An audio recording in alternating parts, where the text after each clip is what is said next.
This was my Lamborghini Gallardo, which I crashed. In the last video, we found some serious frame damage, which we're gonna have to work out how we're gonna fix. The damage was so bad, we had to pretty much strip the car down to its shell. The more we take off, the more damage we find. We found frame damage at the rear. I think we should replace all of this. Some serious frame damage at the front of the car. Let's start stripping it even more.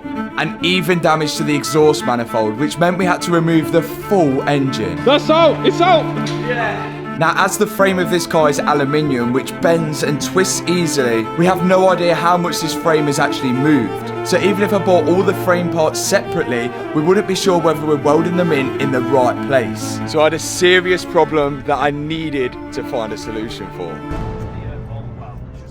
I bought a Lambo to fix a Lambo, but this one's a convertible one with no engine or no panels or no nothing. It's a new frame. I bought a brand new second-hand chassis. I think this is going to be the best way to repair my Gallardo. Although I can't transfer everything off my Gallardo onto this chassis because it's a convertible one. So instead, we can take measurements off this chassis to make sure my one is straight, and then we can start cutting off the parts that we need to fit onto my one. But to make sure this job is done correctly, I've got the guys in from the machine shop. With such a high-powered car, I'm not taking any risks. What they've done here is made a custom jig to line up on the new chassis, and then they're going to cut off the parts on the new chassis to put on my one. All of the framework on the Gallardo is aluminium, which means we have to TIG weld it. That's something I've not learnt to do yet. Now the guys are bolting the jig that they've made onto my Gallardo. By doing that, they can make sure they're putting the bar in the exact same place where it come off. What we've done here is we've left more material on here so that we can offer it up into the position where it needs to go. We'll slowly take material off until the dating points are all aligned, and it's over to the guys that can weld. With the jig in place, they can now bolt this part of the frame to it, and in goes the welders. TIG welding takes a lot of skill, and when it's on something like a 1,000 horsepower supercar, I wanted to be sure that this thing was spot on. And you can already tell from the welds here how good these guys are. So you're not happy with Lamborghini's welding, are you? I just think it's a little bit of attention to detail. You can look at this section here, for instance, you can see all the spatter. They've obviously done okay here, but then as they've moved down. Maybe even better than Lamborghinis themselves. This bar they're replacing actually snapped clean off at the welds, proving that maybe the factory welds weren't as strong as Lamborghini thought they were. Removing these mountings from here, remanufacture them a little bit and then place them back on. The donor car's been really helpful. We found so many more things that were snapped off, obviously, that you don't really see at first sight, but these little bits would have held the build up. So pleased he got this donor chassis. Rear end will be finished today. The big part is the front end. This bottom part of the chassis has bent inwards. And as aluminium's so flexible, we're going to bend it back. Bob explained that the aluminium is best to bend at 400 degrees, and soot burns off at 400 degrees. So what Bob's doing first is applying soot to the aluminium. So when this soot burns off, that's when we know we're ready to bend the material.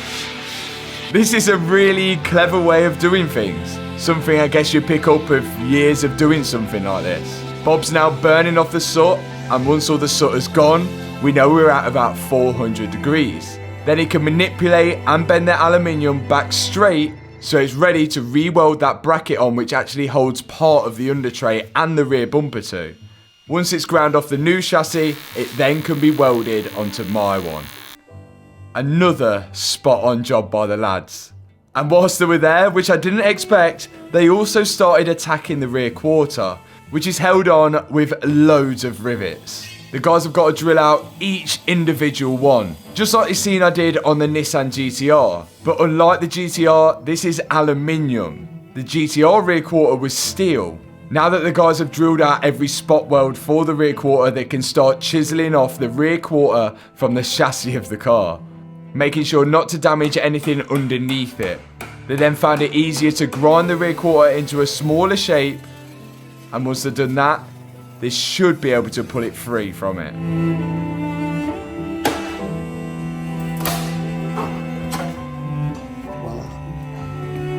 And then of course, I come in to do the important job of etch primering and a little bit of black paint as well. But a whole lot of hard work has gone into fixing the rear frame of this Gallardo, and there's still a lot more to go. But we're definitely making some really good progress already. And I couldn't have done it without the guys from the machine shop. Sometimes it's definitely worth just getting the professionals in, especially on something this fast and this ridiculous, and the fact that I've already crashed it once. But now we almost have a complete straight frame where I can start reassembling, and I am slightly worried. So now that most of this framework is done at the back, I can almost start putting the engine back in, but to get the engine in, it's a difficult job. Now, some of you might have noticed on the Gallardo, it actually gets a little bit narrower at the back, so trying to fit a V10 engine in that way, which is the way we took it out, was very difficult, and we're gonna end up bashing up all the frame. The actual proper way to put an engine in is down through the top. So my plan is to get the engine attached to the two posts, lift the engine up in the two posts, and then lower it down into the car. But to do so, I actually need to get the Gallardo rolling, and to get it rolling, I need to put all the suspension on it and wheels. So some of the stuff hasn't arrived yet, so we're going to just work with what we've got and get it rolling, at least for now. This is what was left of the rear left suspension. Pretty much all of it is not reusable. So I'm going to remove what's remaining of it off the frame, the lower arm and part of the strut, and I've found a full second-hand suspension setup off eBay for the rear left. Now this is a completely stock setup, and I'm actually going to be upgrading the suspension for a much better setup than this. But as I mentioned, for now, I just need to concentrate on getting this car moving. Another thing we're going to be doing is cleaning all this suspension up and painting it as well. But again, as I mentioned, our priority is just to get this car moving.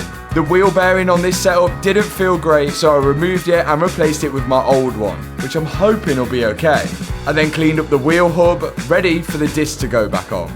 But I found a small issue with it. So we've come to the conclusion that this brake disc is definitely bent. I don't know if you can see that. It's going in and out, in and out. Now we thought it might be the wheel hub, but I've had the disc off and measured the wheel hub, and the wheel hub seems fine. But my dad's just said if I had my foot clamped on the brake and the caliper was holding it and then it's hit the back of the wheel there, it could have bent the disc, and it's obviously steel disc. But it gives me more reason to upgrade the brakes. But for now, just to get it rolling, we'll put it on as it is, but at least we know I've got to change the brake discs. Job done for the rear suspension. Now, it was back to the guys at the machine shop. They mentioned that the front part of the chassis is going to be the biggest challenge, and they're onto it. Tackling it with the same concept as the rear, making a steel jig so they can bolt it to the donor car so they know where everything goes. And then once they're happy with that jig, they can start cutting off the chassis from the donor car, ready to go on my Gallardo.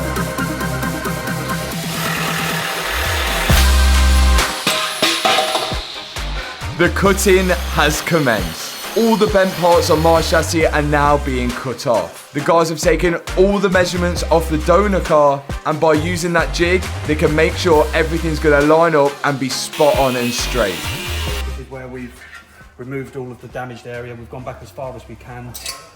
This now is going to be grafted into here, and as you can see, we've left ourselves a little bit of movement so that we can slowly move it into position, fully seam weld all the way around, strengthening plates on top like the other side. So you can see all of these plates, these original Lamborghini plates, we're going to replicate these as well, exactly as the manufacturer did when they made it. So yeah, next step, let's get welding. If the guys make one mistake here, even by a couple of millimeters, it could mean that the suspension won't line up and some of the body panels on the car. But again, the jig they've made should prevent any of this happening. You can see that they've now bolted on the jig to my Gallardo, and once all the chassis is lined up, they can begin welding it on. And look at the quality of welds. The machine shop guys actually offer a welding course. So if you are looking at learning to weld, then these are the guys to teach you it. I've put a link to all their details in the description box below. And I'm actually going to be tackling some of the welding later on in the video. For now, they're putting in all the strengthening plates, and that should just about do it. We have a chassis. Now I can continue the suspension. front right suspension built up on stock springs and struts, which we're going to be upgrading them as well. Obviously, we upgrade the brakes, but all of this is all okay. But obviously, it's just to get us rolling, as I mentioned. But now we're just thinking the steering rack's on the floor, and if we put the suspension all together without the steering rack, then the front wheels are going to be everywhere when we're trying to push it into that ramp. So we think it's best to clean up this area, fit the steering rack so we can fit the suspension, and at least have some kind of steering when we're pushing the car around. Be the first time back rolling since the crash. The steering rack and the front suspension will have to come back off again so I can paint the front chassis. But for now, I'm going to loosely bolt in the steering rack and connect it up to the suspension on the left hand side and hopefully to the right hand side as well, just so I can get this car moving. Now I'm actually going to find out whether all of this does line up, because if it didn't, I wouldn't actually be able to get this suspension on. But so far it's looking promising. I am going to put these wheels on, but I'm not keeping them. They have held up okay, and the tyres have still got air in them. One, I think it's bad juju, and two, I want to completely change the look of this car. I'm thinking of going for a smaller wheel, thicker tyre, probably help for handling and the actual ride comfort as well. So maybe I'll give these wheels away. I'll decide. It will be a sad day to see these wheels go, but I want this Gallardo to be completely transformed once I've done with it. It's going to have a completely new life now. Wheels, suspension, and we're going to do a lot of work to the body as well. But now it's about to touch all four wheels to the ground for the first time since the accident. Big moment now. It is coming down to roll for the first time since the crash.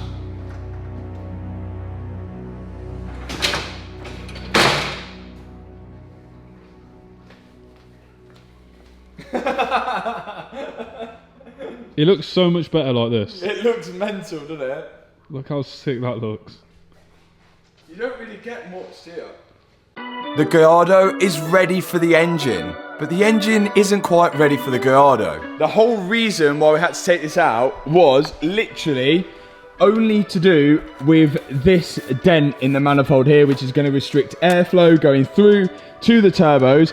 And the reason we had to take it out is because to access the bolts for the manifold, you can see they're right up there and right, I don't even know how we're going to get to them ones underneath. But as always, if we're going to replace something, we might as well upgrade it. So we've got 5-to-1 exhaust manifolds now, which is going to increase the airflow, make it sound better, and just look better as well. These restrictive standard manifolds need to come off. So my dad's doing one side and I'm doing the other.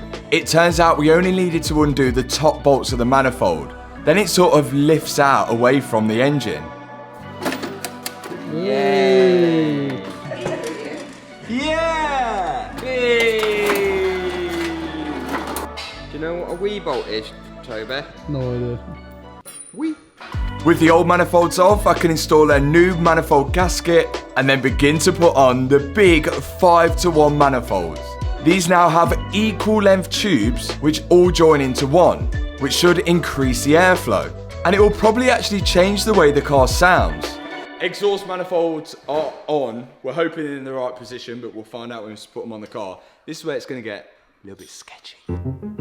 This seems the most logical way to lift this engine into the Lamborghini. It's the same way we did the Murcielago. Hoist it up into the two posts and then push the Gallardo back to the engine and lower it down into it.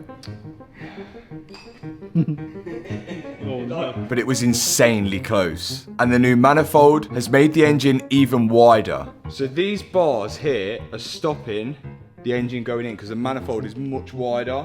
So we're hoping if we take these brackets out, one, we'll be able to put them back in when the engine's in, and two, it'll actually help us to get the engine in. I think Lamborghini actually made this brace unboltable from the chassis for this exact reason. Otherwise it would be too tight fitting the engine into the bay. Hopefully I'm right. So we've managed to get the strut brace out, but we've called in the professional. I'll tell you whether they're a professional in a minute. Let's get it in! With the same technique, my dad and Matt were pushing back the Lamborghini towards the engine in hopes to lower it down into it. but this thing was insanely close. It's proper close, isn't it?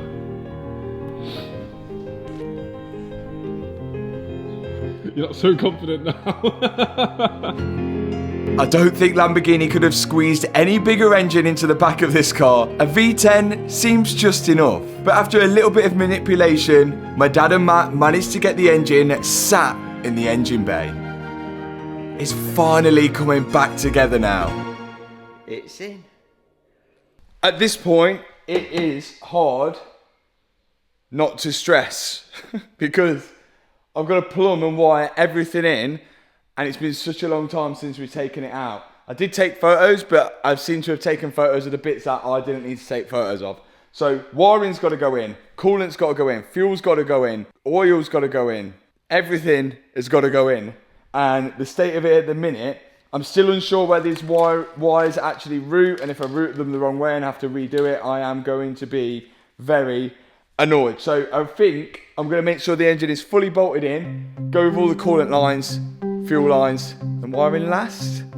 Even though I did wiring last to take it out. Oh, I don't know. I'm just going to try it. First step, putting back in that little strut bar that I removed to get the engine in.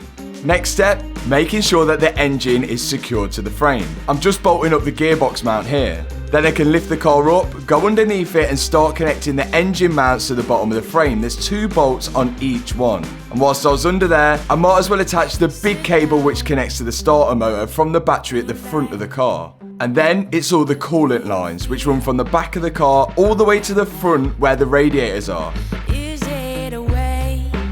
And then the machine shop guys come back for some unfinished business. Somehow, I've got away with doing very, very minimum work up to now. And I'm still getting away with it because the lads from the machine shop are back. Now that we've got the engine in, we're going to start putting on the rear quarter. I've got a second-hand rear quarter, £1,200. But this is actually where Lamborghini join it from factory as well. So it's been cut off here. You would have seen that where the lads cut it off. Now, we're attempting to get this one up. So, we're cleaning it all up, and then we've got to line it up and make sure it's all good. Oh yeah, there's the join there. And then, we're going to join it inside the car here, and fill it all up, make sure we can't see any joints. Firstly, we're going to make a plate which is going to sit underneath the join. This makes the join that little bit stronger and also gives something for the guys to weld onto. We're then going to use panel bond in all the places where the panel isn't welded to the car, trying to be as neat as possible. Then we're moving back to that little piece of metal which is going to sit underneath the join, which is now going to be plug welded to the side skirt, just like that. Now, it's time for the second-hand quarter panel to go on. We have to be 100% sure everything lines up before we put the first weld in. We're clamping it down with some mole grips, and then we're going to double and triple check everywhere. We're then going to bolt in the door latch, which will help secure it to the car. We have to make sure it is spot on before a single weld gets put in, because if we put a weld in, we've committed. We're full committed. How are we looking? Yeah. Okay, probably will. Come up a tiny bit, yeah. But I think, it's really, say it's almost spot on, isn't it? With this happy with the placement of the quarter, Bob can begin plug welding it to the car. Again, this is TIG welding, which takes a lot more skill than the MIG welding that I've been previously doing, as MIG welding isn't possible to do on an aluminium panel. Once the guys have done the welding, they can go over it, flatten down the welds, and disguise those joins, just like OEM. And then to disguise the join in the panels, a little bit of body filler is required just to smooth over everything. Firstly, it's applied at the bottom where we've joined it inside the door shut, and then we've run it along everywhere where there's a join or a weld. Then it's just a case of flattening it all down.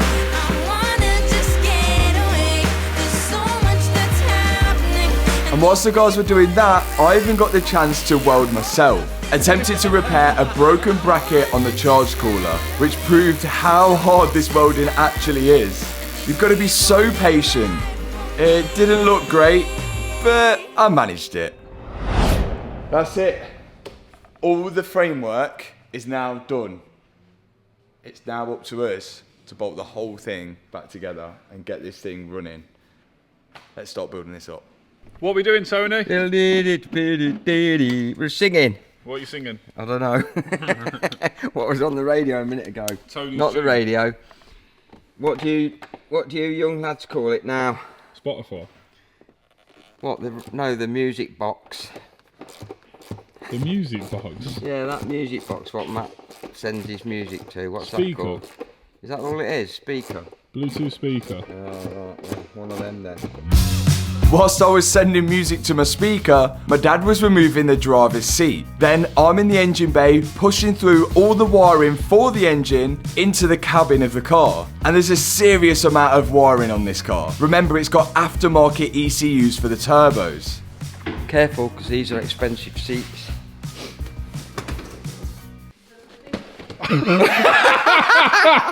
So all of these have relays plugged into them, and they all do different things.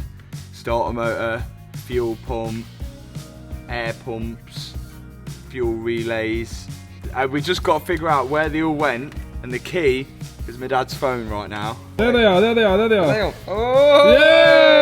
Yay! Luckily, my dad had took photos of where all these relays went. So it's just a case of copying that photo now. Number one in. I think this is the key for most things when taking apart a car. If you make sure you take as many photos as possible, you'll thank yourself later, because it definitely helped us out with this wiring. I'm just connecting up the last few final bits, and that is all the fuse board and relays all plugged in and ready to go inside the car. Now I can start working away at the engine bay. First thing I'm putting in is the expansion tank for the coolant. I've got to connect up the hoses which go to it, which are underneath, and some on top. Once the hoses are on, I can slide the expansion tank into place and bolt it all down. And whilst I was doing that, my dad's already connected up the fuel line. Oil, guys! This is the oil tank, and it holds all of the oil for the engine, rather than the engine holding the oil.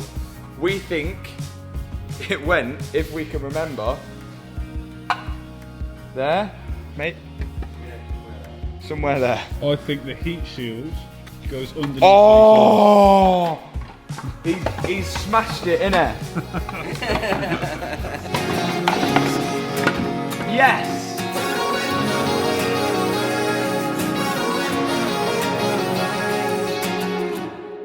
This is a strut brace, and it strengthens the strut. We're replacing it because, look, mine's broken. This one, not broken. But it weighs absolutely nothing. It's actually called a H brace. Do you know why?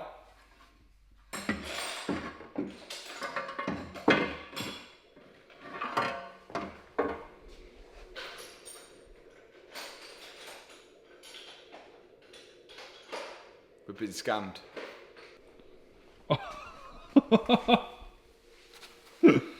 That's got to be sent back then. I bought it on eBay. Well, it was £96. Is it advertised as damaged? No. No. No. No. Yes. Yes. Second time lucky, I managed to pick up another H brace. Now we can concentrate on building the rest of the engine bay back together. Now this gallardo has been completely stripped apart and put back together again. And if I sold it and someone found out about all of this, they may be a little shocked. But luckily, there's a little thing called car vertical which can prevent this happening to one of you guys. If you put a VIN or a registration plate number into car vertical,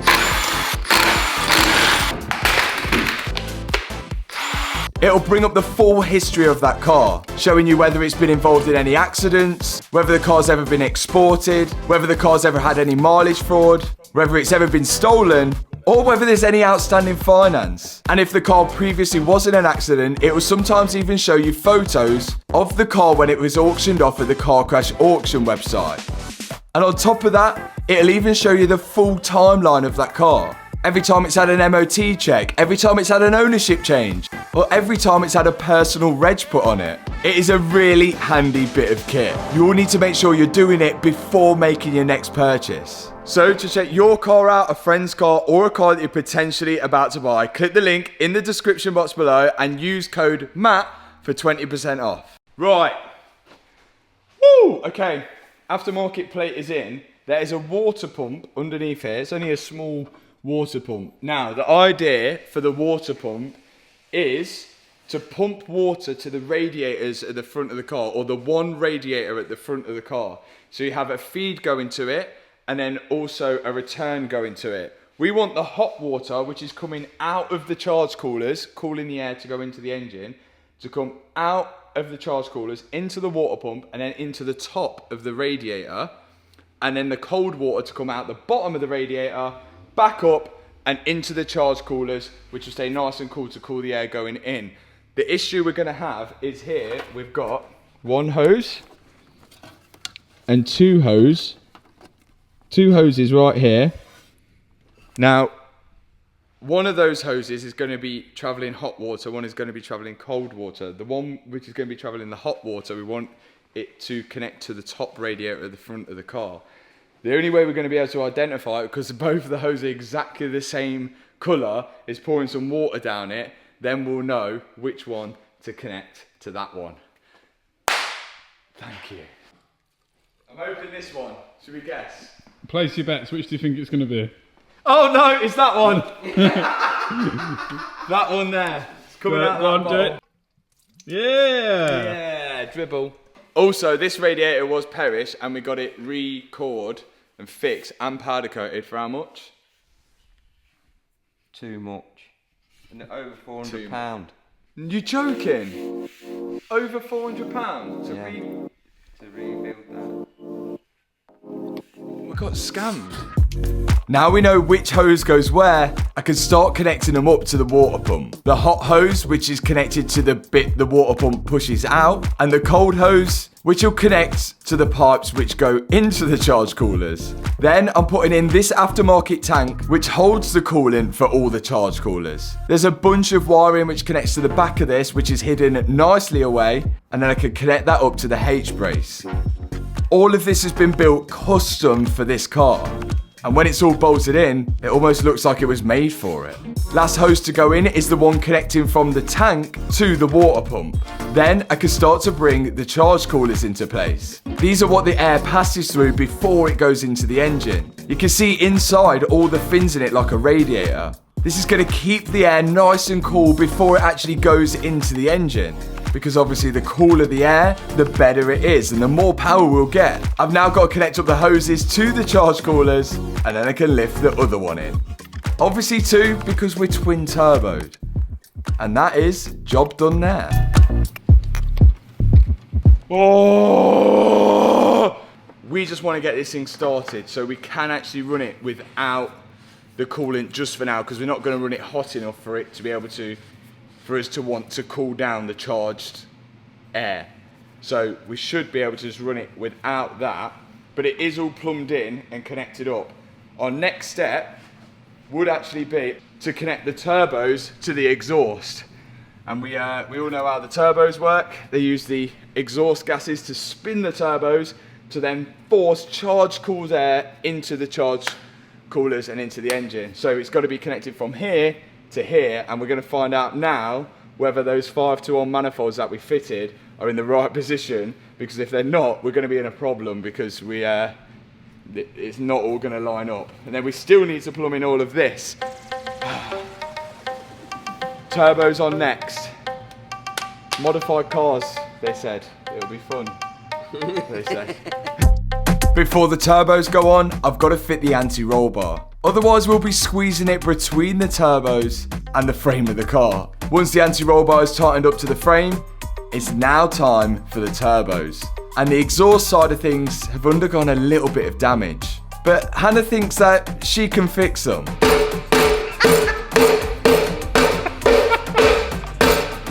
Why is it not moving? You gotta hit it harder. It's not moving. Can you not see the roundness of it now? It's perfect. Perfect. I'm gonna get this all re-powder coated, cleaned up. We just want to get it started. I'm gonna need a new exhaust, that's for sure, but I want to get one to suit the new look of the Gallardo. But as I mentioned, the key here is just to get this thing started, as it's never been started since the accident. And now connecting the turbo up to the exhaust, and then on the top connecting the oil feed for the turbo, and then my dad's gonna do the other side. Everyone's going to comment now and say, look, that I help you do that side, but you're not helping me do this side. With £3 a month, you can save this. It looks like the new manifolds were a success because the turbos fit nice and snug against them. We're almost ready now. Oil return. We've done oil to. Now we're going to go oil from. But this is a new one because the one on this side got perished in the accident. I was, Oil away. yeah, I was thinking. Oil to and from. When you say to Matthew, from Matthew. As I mentioned, I had to replace one of these oil from lines. One of them was split from the accident, which I'm hoping hasn't caused any damage to the turbo. These lines fasten up to the turbo and then go underneath the car and connect to a join underneath it, and then this join goes right to the bottom of the engine, feeding all the oil which is circulating the turbos back to the bottom of the engine. You can see it here. And the next ingredient to add is oil. Of course, we're adding Valvoline, and so far, no leaks. It's looking good. Next thing we need to start is electricity, the bane of everything on a car. We need electric. Over to the front, see you there. Here we are at the front of the car. So what we need here, we're hoping, one, we don't need brakes to start it because we've got no master cylinder on or anything like that. There's going to be so many lights on the dashboard, but we just want to hear it start. See, on batteries, did anybody know that? On batteries, you've got the positive and the negative terminal, different sizes. He's right, you know. This should be the last thing we need to connect before starting this Gallardo. I cannot wait to hear it running again. I just hope it's going to start. The fuel pump will want priming up, but I think you should probably turn it over. And then turn it off. Yeah, for the oil to get round.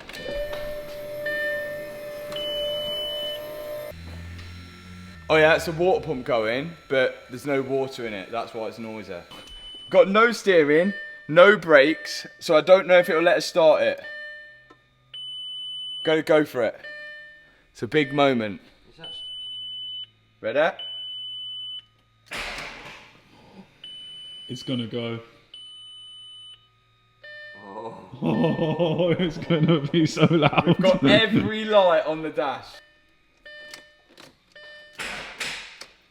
Oh. Oh.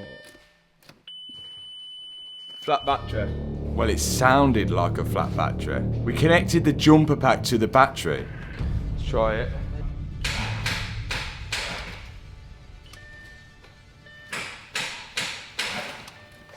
But still it didn't work. Yeah, that's connected. But that says the pyro fuse isn't gone. Yeah, oh yeah, the pyro fuse won't be gone if it does crank.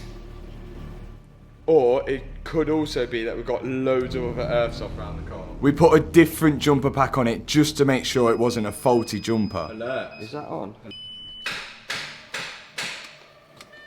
No. Have you done that earth up? Alright. Yeah. But still nothing. We had to put the car back in the ramp to inspect it. So we're losing some kind of connection from the battery to the starter motor. So this is the big cable here, which connects down, and there is a junction box here. That is all tight. So that is okay. Earth cable is going from starter motor to the body. So we've got positive, we've got negative. Where, why, and how are we not getting enough power to the starter? Out comes the multimeter. We've got 12 point, what at the front? 12.6, 12.65, we should have 12.65 at the back. 12.62 is fine. Check the starter motor. Show the camera. We're just checking to make sure we're not losing any voltage from the front of the car to the back. 1260 there. Fine. And we weren't. We had pretty much the same voltage in every location. 2. We've got power at the front, we've got power at the back, power to the starter motor, but it won't crank. 2 reasons. Starter motor could have gone, but the starter motor is cranking, we can hear it going. Other reason, engine's seized up, which we're hoping not, and it's trying to turn a seized engine, but why would it be seized? I don't... Unless there is a pyro fuse that is gone. Yeah, but then that would stop the power from going to the starter. Surely that's what it does, it just cuts the power, it doesn't... Yeah. If there's 12.6 volts here and 12.6 volts there... But do you know normally when the pyro fuse goes, and you turn the key, it goes... and it's doing that, innit? But it only does it once. The pyro fuse hasn't gone because you've got 12 volts at that wire. That's what I was saying, Yeah. but then... But isn't it normally like a crunch? Unless it works a different way. Could be half gone. We decided we was just going to send power directly to the starter motor to see if the engine would crank, and that would dismiss the theory that the engine is seized. And it worked. That's good news. So it turns over.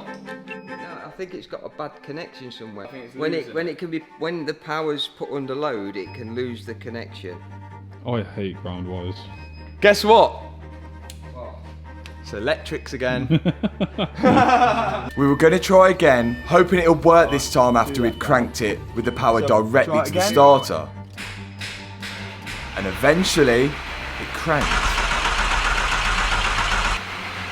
But no start. Where's the fuel? Or the spark. You put the fuel on, didn't you? Yeah. So the next step is... Should we try some WD or something, see if it'll fire? No, you should just start up. It should do. Unless I've plugged in bank 1 and bank 2 the wrong way around. But then not be possible. It did not want to start. With us thinking that power was the issue, we decided to put 2 jumper packs to the battery and see if that helped. Ready? Yeah! And it worked! Yes! First time! Yeah! The gallardo was running for the first time since the crash.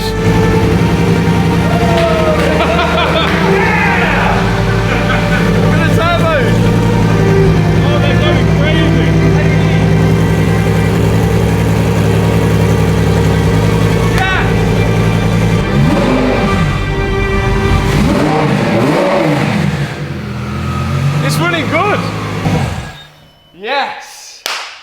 It's running the first time since my incident.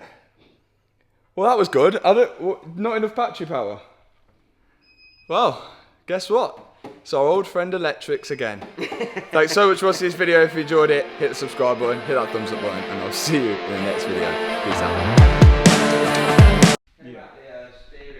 Yeah, power steering. Yeah, power steering pump's gone on and we're not connected to the power steering up. It's okay, it's just leaking power. It's okay. You don't need steering.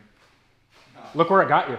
Like a drug that I just can't deny, giving me the best.